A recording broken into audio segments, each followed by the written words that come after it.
Hello, friends. Welcome back again in the world of literary criticism.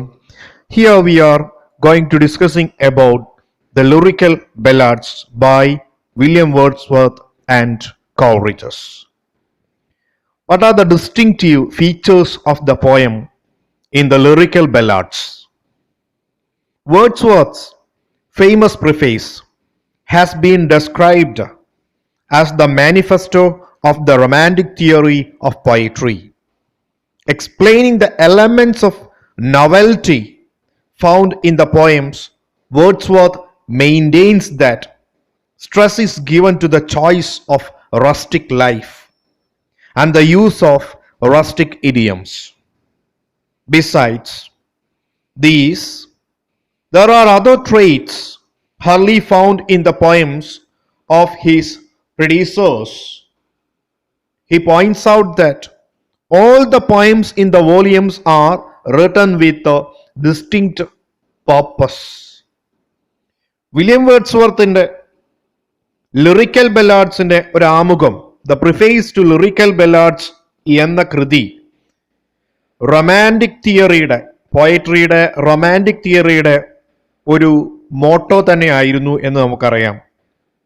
നിലവിലുണ്ടായിരുന്ന സാഹിത്യ ആശയങ്ങൾക്ക് വിപരീതമായി വളരെ പുതുമയോടുകൂടി കവിതകളെ അവതരിപ്പിച്ച ഒന്നായിരുന്നു lyrical ballads.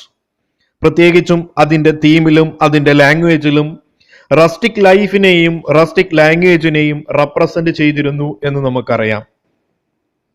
So the aim of this preface is distinct purpose.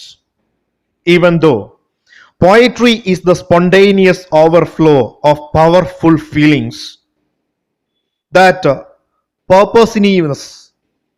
purposiveness of the poetry can never be denied. The feelings and emotions are modified and directed by the thoughts and ultimately lead to enlightenment. Poetry spontaneous ആയിരിക്കും, powerful ഫീലിങ്സിന്റെ spontaneous ആയിരിക്കും എന്ന് നമുക്കറിയാം. ഈ ഫീലിങ്സിനെയും ഇമോഷനെയും direct ചെയ്യുന്നത് thoughts കൊണ്ട് തന്നെയാണ്. അതുകൊണ്ട് തന്നെ അവ എന്തിലേക്ക് നയിക്കുന്നു? റീഡേഴ്സിനെ എൻലൈറ്റ്മെന്റിലേക്ക് നയിക്കുന്നു. Another remarkable features of these poems that personification of abstract ideas rarely occur these volumes.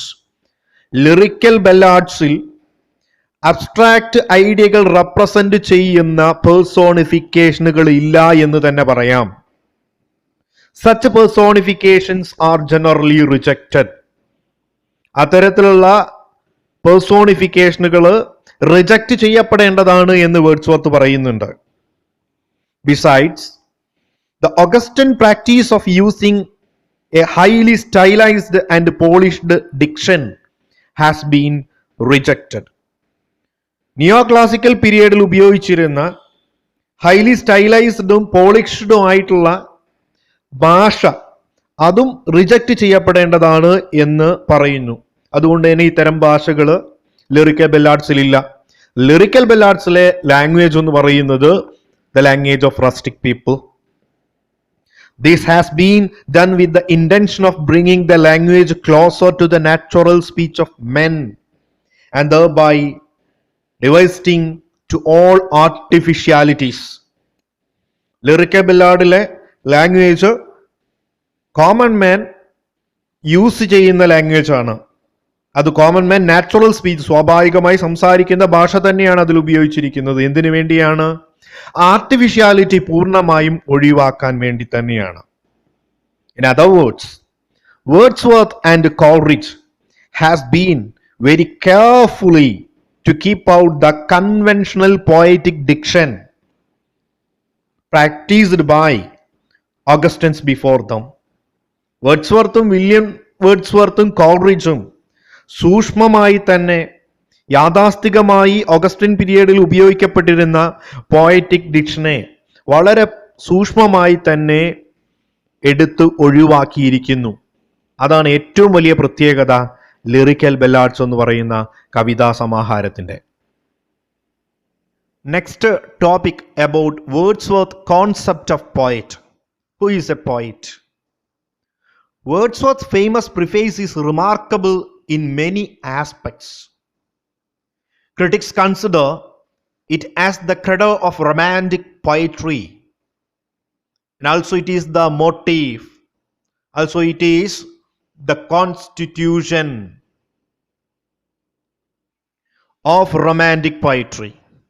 He introduces a new concept of poetry in its subject matter and medium. We learned it. The new vision of poetry naturally demands a redefinition of the concept of poet.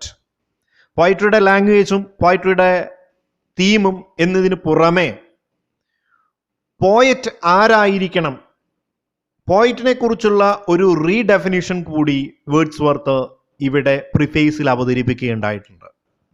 According to Wordsworth, the poet is a man speaking to men, a man endowed with more lively sensibility, more enthusiasm and tenderness, and a greater knowledge of human nature. It is a poet. Who is a poet? Poet is a man speaking to men, a man endowed with more lively sensibility, more enthusiasm and tenderness, and greater knowledge of human nature. Poet എന്നത് ഒരു സാധാരണക്കാരനായ മനുഷ്യൻ തന്നെയാണ്. മനുഷ്യരോട് സംസാരിക്കുന്ന സാധാരണക്കാരനായ ഒരു മനുഷ്യൻ. എങ്കിൽ അദ്ദേഹത്തിന് മറ്റുള്ളവരെക്കാൾ കൂടുതൽ സെൻസിബിലിറ്റി ഉണ്ടായിരിക്കും, എന്തൂസിയാസം ഉണ്ടായിരിക്കും, and greater knowledge of human nature ഉണ്ടായിരിക്കും എന്നാണ്.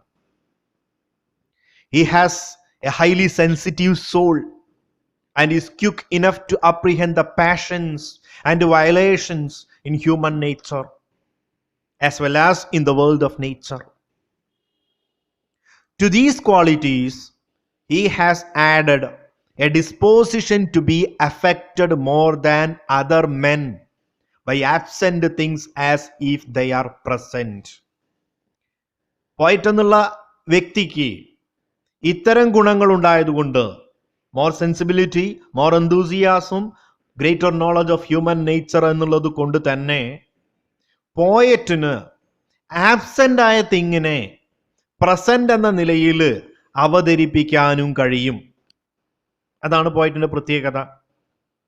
The Wordsworthian poet, therefore, is a man of greater sensibility, subtler perception and a deeper affection. വേർഡ്സ്വർത്തിന്റെ കൺസെപ്റ്റിലെ ഒരു കവി എന്നാൽ ഏറ്റവും ഉയർന്ന സെൻസിബിലിറ്റിയും പെർസെപ്ഷൻ, കാഴ്ചപ്പാടുകളും ആഴത്തിലുള്ള അഫെക്ഷനും ഉള്ളവനായിരിക്കും എന്നാണ്. What is more, he is gifted with a rich imaginative faculty so that he can identify himself with the experience of others or with the experience of conjure. He conjures up. വേർഡ്സ്വർത്തിന്റെ poet ഒരു gifted ആണ്, rich imaginative faculty ഉള്ള വ്യക്തിയാണ്. അതുകൊണ്ട് തന്നെ മറ്റുള്ളവരുടെ അനുഭവങ്ങൾ തൻ്റെ സ്വന്തം അനുഭവമായിട്ട് അവതരിപ്പിക്കാൻ അദ്ദേഹത്തിന് സാധിക്കും. He writes under one restriction alone, that of the necessity of imparting immediate pleasure to a human being. Look upon him as a human being. ഒരു പോയറ്റ് പോയട്രി എഴുതേണ്ടത് ഒരു മനുഷ്യനെ മനുഷ്യനായി കണ്ടുകൊണ്ട് അവന് ആനന്ദം, പ്ലഷർ, ആനന്ദം പകർന്നു നൽകാൻ വേണ്ടിയാണ്. പോയറ്റിന്റെ എയിം എന്താണ്? ഇമ്പാർട്ടിങ് പ്ലഷർ എന്നാണ് പോയറ്റിന്റെ എയിം. അതും എന്തായി കണ്ടുകൊണ്ട്? മനുഷ്യനെ മനുഷ്യനായി കണ്ടുകൊണ്ട് ആനന്ദം പകർന്നു നൽകുക. Not as a philosopher of scientist, as a scholar. ഒരു പോയറ്റ് ഒരു ഫിലോസഫറോ ഒരു സയന്റിസ്റ്റോ സ്കോളറോ ആവേണ്ടതില്ല. ഒരു പോയറ്റ് ഒരു ഹ്യൂമൻ ബീയിങ് ആയി തന്നെ തൻ്റെ സഹജീവികൾക്ക് പ്ലഷർ, ആനന്ദം പകർന്നു നൽകുന്നവനായിരിക്കണമെന്നാണ് വേർഡ്സ്വർത്ത് പറയുന്നത്. In this task of delighting men, no language seems more appropriate than the language really used by men. മറ്റുള്ളവർക്ക് ആനന്ദം നൽകാൻ ഏറ്റവും അനുയോജ്യമായ ഭാഷ ഏതാണ്? അത് സാധാരണ രീതിയിൽ മനുഷ്യൻ ഉപയോഗിക്കുന്ന നമ്മുടെ ദൈനംദിനമായ ഭാഷ തന്നെയാണ് എന്നും വേർഡ്സ്വർത്ത് സൂചിപ്പിക്കുന്നു.